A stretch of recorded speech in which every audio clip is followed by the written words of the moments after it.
మొన్న ఉదయానిధి స్టాలిన్ అసెంబ్లీలో కూర్చొని సనాతన ధర్మం మనుషుల్ని విడదీసింది, దీన్ని ఎరాడికేట్ చేయాలి అనుకుంటూ ఒక స్టేట్మెంట్ చేశాడు. దాని మీద కూడా నేను ఒక వీడియో చేశాను.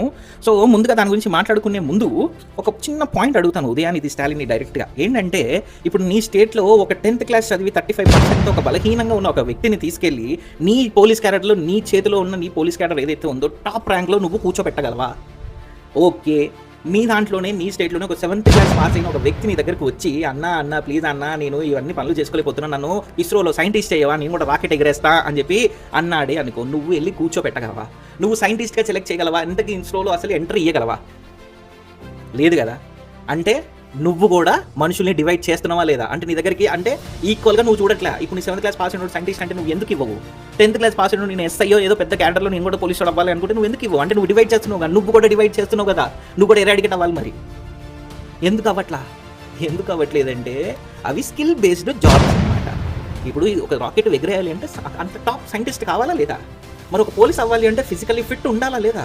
మరి అందుకే ఎవరి క్వాలిటీ వాళ్ళకి ఉంటుంది. అదే మనకి సనాతన ధర్మంలో చెప్పబడింది. దీని గురించే మనకి ఈ పుస్తకంలో రాయబడింది. ఇదే మనకి చాప్టర్ ఏంటంటే పరిపూర్ణమైన వర్ణాశ్రమ వ్యవస్థ. ఓకే, దీంట్లో దీని బేస్లో ఏం చెప్తున్నారంటే మనుషుల్ని 4 విధాలుగా డివైడ్ చేయబడింది. ఏంటి? బ్రాహ్మణ, క్షత్రియ, వైశ్య, శూద్ర. ఇక్కడ నీకు కొన్ని పాయింట్స్ చెప్దామని చెప్పేసి ఈ పుస్తకం నేను పొద్దున్నీ చదువుతున్నా. ఏంటంటే దీంట్లో ఫస్ట్ పాయింట్ ఏంటంటే పరమ సత్యాన్ని అవగాహన చేసుకొని నిమిత్తమే ఈ వర్ణాశ్రమ విధానం ఏర్పాటు చేయబడింది. అంతేకాని ఒక వర్గం మరొక వర్గంపై కృత్రిమంగా అధికారాన్ని చూపించటకు మాత్రం కాదు. ఇది సనాతన ధర్మంలో రాసింది.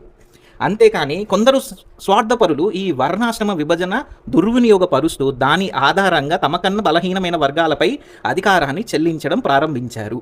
ఓకే, నువ్వు చదవాల్సిన పుస్తకం ఏంటంటే సనాతన ధర్మం గురించి నమ్మి ఎవరైతే రాశారో ఆ పుస్తకం చదువు. అంతేగాని సనాతన ధర్మం ఎవరైతే నమ్మట్లేదో వాడు నమ్మనోడు ఏదో పుస్తకం రాస్తే ఆ పుస్తకం చదివి అదే నమ్ముతా అంటే నేనేం చేయలేను దానికి, ఎవరు ఏమీ చేయలేరు దానికి. ఓకేనా? ఇప్పుడు బాహుబలి లాంటి సినిమా ఆర్జీవీ తీస్తే ఎలా ఉంటుంది? ఇప్పుడు రక్త చరిత్ర లాంటి ఒక క్లాసిక్ సినిమా రాజమౌళి తీస్తే ఎలా ఉంటుంది? అవి చూడగలమా? చూడలేము. ఎందుకంటే ఎవరి స్కిల్ వాళ్ళది. ఓకే, ఈ సినిమా ఇలాగే ఉంటుంది, ఆ సినిమా అలాగే ఉంటుంది, ఈ పుస్తకం కూడా ఇలాగే ఉంటుంది. ఇది చదవాలి. అంతేకాని సనాతన ధర్మం నమ్మనోడు ఎవడో రాశాడని చెప్పి ఆ పుస్తకం చదివి అది కరెక్ట్, అది చదువు అని చెప్పుకుంటూ ప్లీజ్ అడ్వైజులు కూడా ఇవ్వద్దు. ఓకేనా?